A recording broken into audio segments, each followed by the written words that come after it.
Look, everyone's playing the same 5 JRPGs on repeat while there's this entire underground of absolute bangers sitting at like 200 players on Steam. We're talking games made by literal janitors, 14-year solo dev projects, tactical RPGs that make Fire Emblem look basic. So, here's 25 hidden gem JRPGs on PC you absolutely slept on. Let's go. 25. Madhu Monogatari, Fia and the Wondrous Academy. So this is a roguelike dungeon crawler published by Idea Factory. And I can already see you closing the tab because yeah, Idea Factory has a reputation. They put out a lot of niche anime stuff that's, let's say, rough around the edges. But hold on, this one's actually legit. It's a revival of a series from the late 80s that eventually became Puyo Puyo, which is wild. You've got procedurally generated dungeons, a job system with your wizards and warriors, cute aesthetic. It's accessible enough for roguelike newcomers but has enough depth for veterans. The problem is nobody will ever know because they see the Idea Factory logo and assume it's trash. Publisher stigma absolutely destroyed this game's chances. 24. Flowstone Saga. Okay, this combat system is bizarre. Imagine if Tetris and a JRPG had a baby. You're manipulating falling blocks to clear lines, and different combinations trigger different attacks and spells. Like you clear 3 lines, that's a fire spell. Clear them a certain way, that's a sword attack. It's got this vibrant pixel art fantasy world, female protagonist, crafting and resource gathering. You can even swap between real-time and turn-based puzzle speeds, depending on if you want stress or strategy. But here's why nobody played it. What the hell do you even call this? Is it a puzzle game? Is it a JRPG? It's both, which makes it impossible to market. JRPG fans see falling blocks and think it's a gimmick. Puzzle fans see JRPG and assume the combat's just there to waste time between puzzles. So it fell through every crack imaginable. 23. Reverse Collapse Codename Bakery. Tactical RPG from Sunborn Network set in this near-future military conflict between the Antarctic Union and the Union of Rossardism Nations. Yeah, they really went for it with those names. Combat's got hit chance calculations, environmental hazards. You're using these gimmicks strategically to overcome crazy odds. The hook is time loop mechanics, but is actual strategy. You replay missions to figure out the correct tactical sequence that doesn't end in disaster. High-quality anime art, compelling military story. So why didn't anyone play it? It's connected to the Girls Frontline universe. That's it. People saw that connection and went, oh, it's gacha mobile garbage, and skipped it entirely. It's not even a gacha game. It's a legit tactical RPG. But that association killed it dead. 22. Crystal Project. This is for the systems nerds out there. Voxel-based, non-linear JRPG where the entire point is mechanical exploration.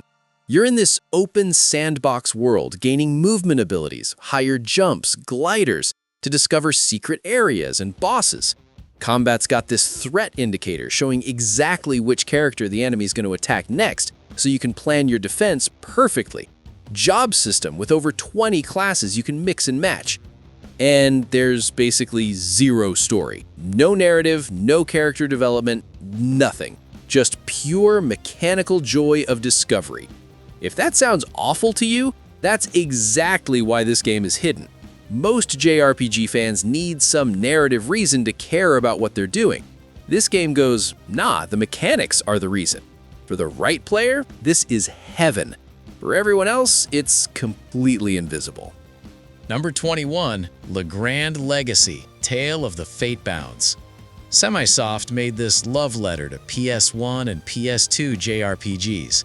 Pre-rendered 2D backgrounds, 3D character models, that whole era. You're Finn, an amnesiac slave. Yeah, already we're deep in JRPG trope territory, who discovers he has world-altering powers. The combat has this action circle tempo system, where you're timing button presses for every attack and guard, kind of like Mario RPG. Then there's these large-scale tactical war battles, and you're rebuilding a castle, Suikoden style. Mechanically, it's ambitious. Visually, it nails that nostalgic feel. But critics absolutely roasted the writing for being tropey as hell. The Amnesiac hero, the chosen one destiny, all the beats you've seen 1,000 times. So it became this comfort food game for people who lived through the PS1, PS2 era. But it's not bringing any new blood into that retro style. 20. Shujianku. This game is doing something genuinely wild. It's a full, mechanically complex JRPG that's also a Japanese language learning tool. Like spiritual successor to Etrian Odyssey, traditional turn-based dungeon crawling through over a dozen handcrafted labyrinths. 3 heroes, Shu, Jin, and Ku, fighting these demons that devour language. The hiragana, katakana, and kanji practice is woven into the negotiation mechanics and elemental weaknesses. But here's the key thing the devs hammer on. The language learning is completely optional. This stands alone as an 80-hour story-driven RPG with fishing, cooking, deep equipment forging systems. So why is it hidden? Dual audience confusion. Language learners see it and go, I just want to learn Japanese. Why is there 80 hours of dungeon crawling? JRPG fans see language learning tool and assume it's edutainment garbage. It's trying to serve 2 completely different audiences and ends up underselling itself to both. The dungeon crawling is legitimately great. The marketing, absolutely face-planted. 19. Xuanyan Sword: The Gate of Firmament.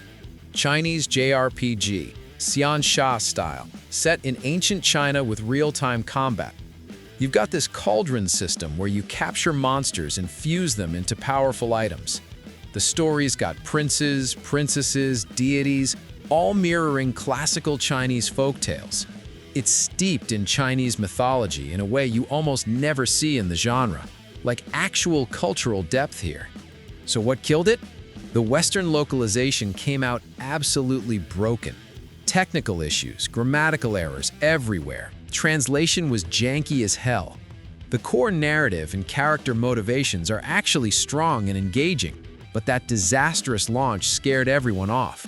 This series has a huge legacy in China, been around forever, but the West only got this one entry, and it arrived in such rush shape, most people couldn't look past it.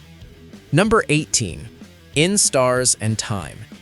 Insert Disc 5 made this experimental monochrome JRPG that's all about time loops. Think Groundhog Day, but it's exploring mental health and depression. You're Siffrin, you're stuck repeating the same 2 days trying to stop this evil king. The combat is rock, paper, scissors, but like meta-fictional.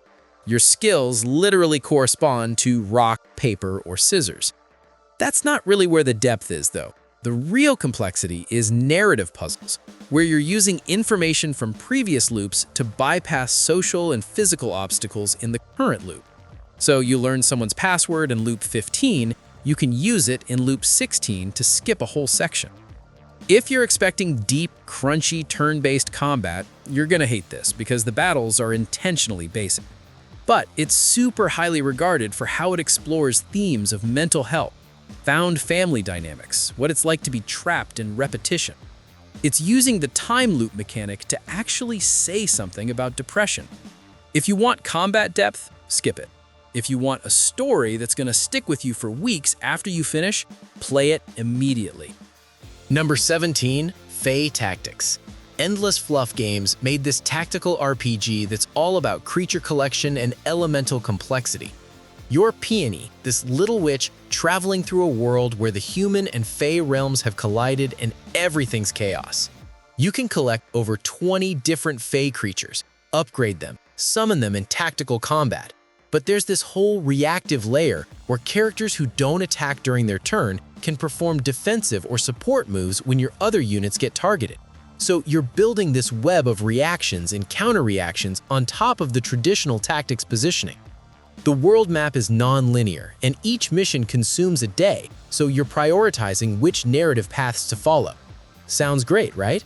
Problem is, the difficulty is absolutely brutal. Boss battles are punishing, and elemental optimization isn't optional, it's mandatory. Casual tactics fans get destroyed in the first few hours and just quit. This is a purist's tactical RPG. If you're super into deep elemental systems and you don't mind replaying tough fights until you figure out the perfect setup, it's fantastic. But it alienated the broader audience by being unforgiving right from the jump. Number 16. Eternites. Studio Psy made this Persona-like, but they swapped out turn-based combat for real-time hack and slash. Supernatural apocalypse, you're survivors in an underground bunker, there's a strict calendar-based dating sim. The relationships you build aren't just flavor text. Who you romance directly determines what combat techniques you unlock. So the dating sim and action combat are genuinely integrated, not just stapled together. Voice acting is high quality, writing's quirky, character focus is intimate. So what's the tragedy? It's under 15 hours long. For a dating sim JRPG, that's insanely fast. People expect 40, 50, 60 plus hours from this genre to really build those relationships and see all the content. Eternites is over before you've even maxed out all the romance options. It's concentrated, focused, well executed, and done before you know it. Some players loved the tight experience, others felt completely shortchanged. It knew exactly what it wanted to be, but couldn't shake the "this should have been longer" criticism. 15. Terra Memoria. Lemorad made this cozy turn-based JRPG that's all about exploration and construction. You've got 6 companions traveling across a world that's facing a crystal shortage. Very Final Fantasy vibes there. The standout mechanic is this construction system, where you're collecting resources to literally rebuild parts of the world, solve environmental puzzles, customize your home base. It's like Stardew Valley meets classic JRPG. Combat is simple, elemental weaknesses, turn queue manipulation, nothing complex. But that's not really the point. The aesthetic is this gorgeous blend of pixel art and 3D environments, got outstanding presentation. Why is it hidden? It's almost too chill. If you want deep combat mechanics or challenging fights, this is not it. It's low stress by design, prioritizing world building and exploration over combat difficulty. That's perfect for some players. Great game to unwind with after work. But the broader JRPG audience wants crunch, wants to optimize builds and master systems. This is for a different crowd and got undersold to the wrong people. Number 14. Born of Bread. Wild Arts Games made this whimsical Paper Mario homage. You've got 2D cutout characters moving through vibrant 3D worlds. You're Loaf. Yes, you are literally a magical bread boy created by a bumbling royal baker, and you're trying to stop these ancient beings from stealing sunstones. Bread puns absolutely everywhere. Every single action in combat triggers an interactive minigame. You're doing a timing challenge to attack, a different timing challenge to defend, all that Paper Mario stuff. There's even this virtual live stream chat mechanic where you're keeping a virtual live stream chat entertained to get combat bonuses, which is a hilarious modern twist. The world building leans hard into the bread theme without being annoying about it. The charm is off the charts. So what killed it? It's way too easy. Like, critics unanimously praise the creativity and charm, but the difficulty is so low that combat becomes a complete formality. If you're here for challenge, you will be disappointed. If you're here for vibes and exploring a weird bread-themed world, it's perfect. But the JRPG crowd generally wants some teeth in their combat, and this game has zero bite. 13. Dark Deity 2. This tactical RPG sequel upgraded basically everything from the first game. Full voice acting now, branching story with actual meaningful choices, traditional strategy RPG where you're managing this large roster with complex class trees. The mission design is what sets it apart though. It's not just rout the enemy over and over. You're escaping from overwhelming forces, protecting civilians, dealing with objectives that actually change how you approach each map tactically. And the death or recruitment of specific characters alters the world's fate. There's genuine reactivity here that major tactical releases usually skip. So why didn't it blow up? Dark Deity 1 was good, but rough around the edges. Lots of people tried it, found it janky, and never looked back at the sequel. DD2 fixes basically everything, but the first game's reputation meant fewer people gave it a shot. It's got the reactivity and mission variety Fire Emblem fans have been literally begging for, just without the Nintendo polish or brand recognition. Number 12, Fuga, Melodies of Steel 3. CyberConnect 2, this is the final entry in the Fuga trilogy. Watercolor aesthetic that's absolutely gorgeous, emotionally devastating story. You're a group of children piloting this massive tank called the Tyrannus across the war-torn land of Dasco. The Soul Cannon, this is the hook that makes the series infamous. It's a weapon that can instantly annihilate any boss in the game. Cost? The permanent death of one of your child characters. That choice hangs over every single tough fight. Do you sacrifice a kid to guarantee victory, or do you struggle through? The turn-based combat uses this ammo system. Tactical rock, paper, scissors, where you're exploiting enemy weaknesses to delay their turns. Between battles, there's life sim elements where the kids interact inside the tank to build affinity and unlock powerful assist moves. Why is it hidden? It's the third game in a trilogy. Most people didn't play Fuga 1 or 2, so they're definitely not jumping into 3. And this is one of the most emotionally heavy JRPGs on PC. Genuinely poignant storytelling about war, sacrifice, what it means to be a child soldier, but you're asking people to commit to 3 games when they haven't even heard of the series. Number 11, Quartet. Something Classic Indie Studio made this, and it's the 4 heroes separate stories concept actually executed perfectly. 4 completely separate playable stories across steampunk streets, barbarian frontiers, cursed marshes. They eventually merge into one epic narrative over 11 chapters. Your final party is 8 characters, including a playable hippo. I'm not joking, there's a hippo. The combat system has this front and back row mechanic, but the 4 reserve characters regenerate ability points way faster while they're benched. Swapping between them carries 0 turn penalty. So if you play it right, you're constantly rotating fresh characters in with full resources. Just this endless stream of high-powered attacks. It modernizes classic SNES-era design without losing the nostalgic charm. Pacing is super streamlined. Launched in August 2025, got great reviews, sitting at 95% positive on Steam. Nobody knows it exists. It's 20 to 30 hours of pure turn-based goodness, competing directly with stuff like Octopath Traveler, but without the Square Enix marketing budget. This is the most hidden of all the hidden gems on this list. Number 10, The Nameless, Slay Dragon. Nameless Sword Studio made this choice-heavy JRPG with a gamebook structure. Post-apocalyptic dragon wasteland, most of humanity is wiped out. You're traveling to the last human city called Last Guard to learn dragon slaying techniques. Over 20 classes. This Sparks of Inspiration mechanic lets you add secondary effects to your abilities, so like adding frost damage to an armor-piercing strike. Almost every single action in the game ties to a skill check. Your passive stats like dexterity, hearing, intelligence all improve through overworld activities rather than just combat. 0 random encounters, pure exploration and choice. The problem? It looks old school in all the wrong ways. It's got that choose-your-own-adventure style presentation. The UI is functional but not flashy at all. People see the screenshots and immediately think it's a mobile port or some amateur RPG maker project. But the mechanical depth is real. Your choices have massive ripple effects on story outcomes and which endings you can access. This is for purists who want systems over presentation, and that audience is absolutely tiny. 9. Beyond Galaxyland. Enigmatic Machines made this 2.5D side-scrolling adventure RPG inspired by 80s sci-fi movies. You're Doug, a high schooler who gets transported to Galaxyland, basically a solar system of zoo-like planets. The art style is this neon-tastic pixel aesthetic, and the soundtrack bounces wildly from hip-hop to blues to whatever fits the current planet.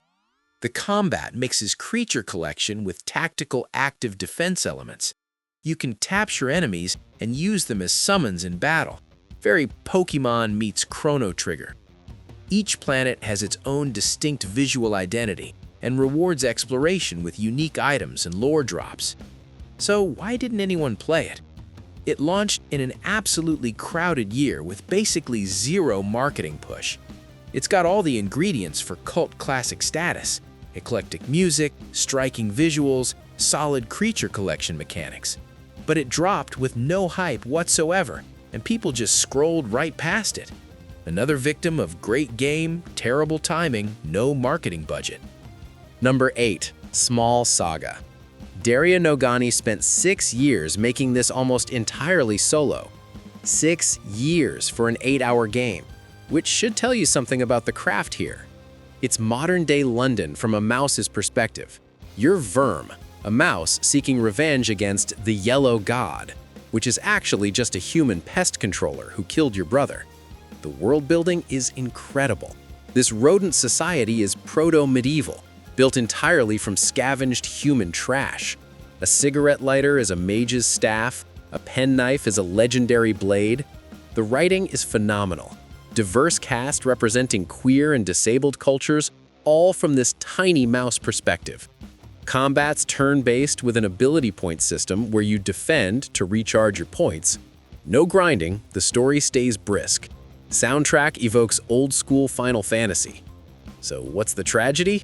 It's 8 hours long. That's it. People see that runtime and go, not worth the money. But this is a narrative-focused experience that's intentionally compact. Every character, every line of dialogue is meticulously crafted. It's one of the most heartfelt JRPGs in years, universally praised for its character writing and world design. The short length scares people off who judge games by hours per dollar. Number 7, Bloomtown, a different story. Total tonal whiplash from mice seeking revenge. This is Lazy Bear and Different Sense Games making a Persona-like set in 1960s small-town America. Your siblings Emily and Chester investigating child disappearances in your grandpa's town. Cozy, nostalgic vibes meets demonic horror because there's this dark underside world beneath the surface. During the day, you're farming, working at the grocery store, building relationships with townsfolk. At night, you're in dungeons catching monsters. Combat uses that Persona 5 elemental weakness system. Hit a weakness, get an extra turn. The pixel art animation is genuinely fluid. Soundtrack is great, but the pacing is super uneven. The social sim elements move way slower than the supernatural demon plot, which creates this weird rhythm where sometimes you're just vibing peacefully in town, and sometimes you're in these intense dungeon sequences. Critics loved the atmosphere and how it subverts small-town nostalgia tropes, but casual players found it drags in places. It's a 30-hour game that probably could have been 20, but if the aesthetic clicks for you, you'll vibe with it anyway. Number 6, Keylocker, turn-based cyberpunk action. Munana made this, and the combat system is genuinely unlike anything else. Cyberpunk dystopia on Saturn where music has been made literally illegal by the government. You're B0B0, a singer-songwriter using music to start a revolution. Neon, pixel art everywhere, it's gorgeous. Here's the hook: rhythm-based, turn-based combat. You move your characters on a grid like a traditional JRPG, but every single attack and defense is determined by real-time rhythm button presses. Miss the timing, your attack completely fails. Nail it, you crit. It's Guitar Hero meets Final Fantasy Tactics, and it works way better than it has any right to. The tragedy? The difficulty is absolutely brutal. Every review uses the word unforgiving. The deep class system and rhythmic combat are brilliant, but the game does not hold your hand at all. Most people bounce off it in the first few hours because they're not ready for how punishing it gets. Launched September 2024 on PC, PS5, Xbox Series X and S, and Switch, got completely buried in that month's release schedule. Number 5. Troubleshooter Abandoned Children. This Korean game from Dandelion is Smash's XCOM tactical combat into Persona's social systems. You're running a troubleshooter company in the cyberpunk free trade city of Valhalla. Basically, civilian peacekeepers handling weird stuff the cops won't touch. Here's the insanity. Over 600 unique mastery traits. 600! You've got these mastery boards where you slot in traits, and combining specific ones unlocks set effects. The build crafting makes Path of Exile look simple by comparison. Want a tank who counters every melee attack while reflecting damage back? There's a build for that. Want a mage who chains lightning between enemies while also healing your party? Yeah, there's a build for that too. The problem is this game takes hundreds of hours to complete. People see that time commitment and immediately bounce. The launch localization was also pretty rough, which didn't help. But if you're into deep tactical games with absurd levels of customization, this is the absolute peak. Most people just want 20-hour experiences, and this game demands serious commitment. Number 4. Symphony of War, the Nephilim Saga. Dancing Dragon Games looked at Fire Emblem and said, "We can do this better." Large-scale tactical warfare in the world of Tanra, uprising against a corrupt empire, standard JRPG plot setup.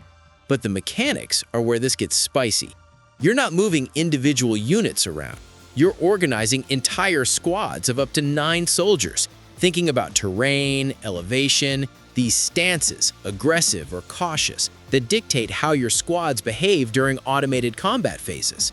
Your generic soldiers can promote through dozens of specialized classes, and when they rank up enough, they become squad leaders who can command their own squads. It's this beautiful cascade of progression.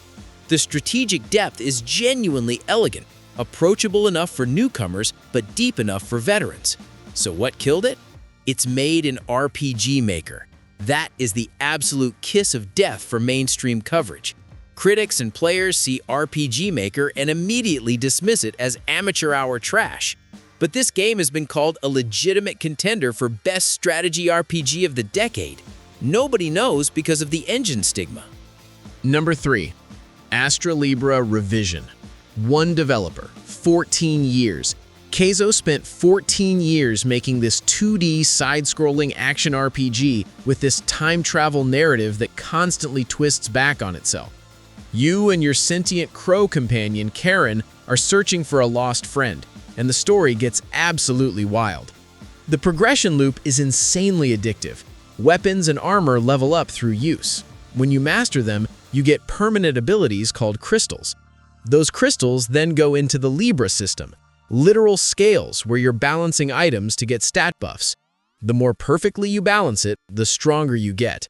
It's like character building in an action RPG meets solving a physics puzzle. 95% overwhelmingly positive on Steam. But look at a screenshot and you'll immediately understand why nobody played it. It looks like someone's first game jam project. Super amateur aesthetic, almost looks like placeholder art. The actual game has massive post-game content and insane mechanical depth, but people cannot get past how rough it looks visually. This is the textbook definition of hidden gem. Incredible game trapped behind an ugly first impression. Number 2. Chained Echoes. One person made this. Matthias Linda, solo developer, spent years on this beast. War-torn fantasy meets mech combat. You've got these sky armors, basically mechs integrated into traditional turn-based fights on the continent of Volandis. The overdrive system is the mechanical hook. There's this meter you're constantly managing by using specific skill types to keep your party in the green zone where everything costs less resources and you hit harder. It's not just normal mana management, it's almost rhythmic how you're juggling different abilities to maintain that sweet spot. They dropped an expansion in 2025, Ashes of Elrant, that added 18 more hours of content. This got universal acclaim on Metacritic, and people still slept on it. Why? People look at it, see the 16-bit pixel art aesthetic, and go, oh, it's just another retro nostalgia cash grab. They're completely wrong. This has the mechanical depth and scope of a major studio release. Matthias just chose to do it with that classic visual style. The aesthetic actually works against it because it makes people dismiss the game as indie retro bait when it's genuinely massive in scope and ambition. Number 1. Kingdoms of the Dump.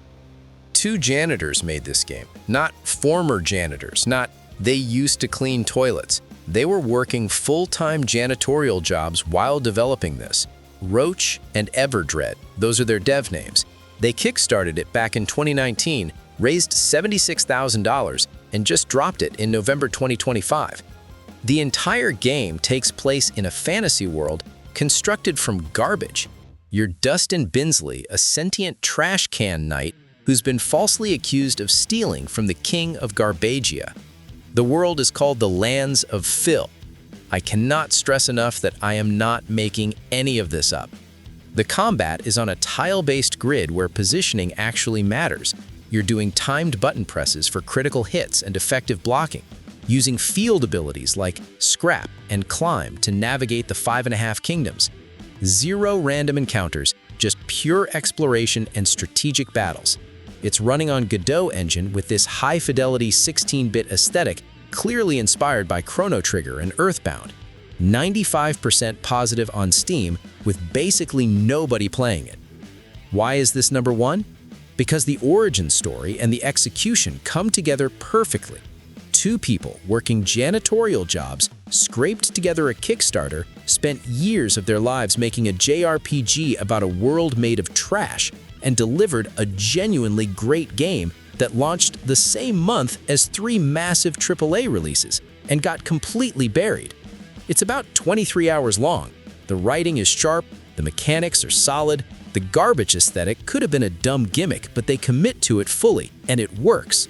This is the platonic ideal of a hidden gem, a passion project from unlikely developers that deserves way more attention than it's getting. That's the list. 25 hidden gem JRPGs on PC you probably missed. Go play them.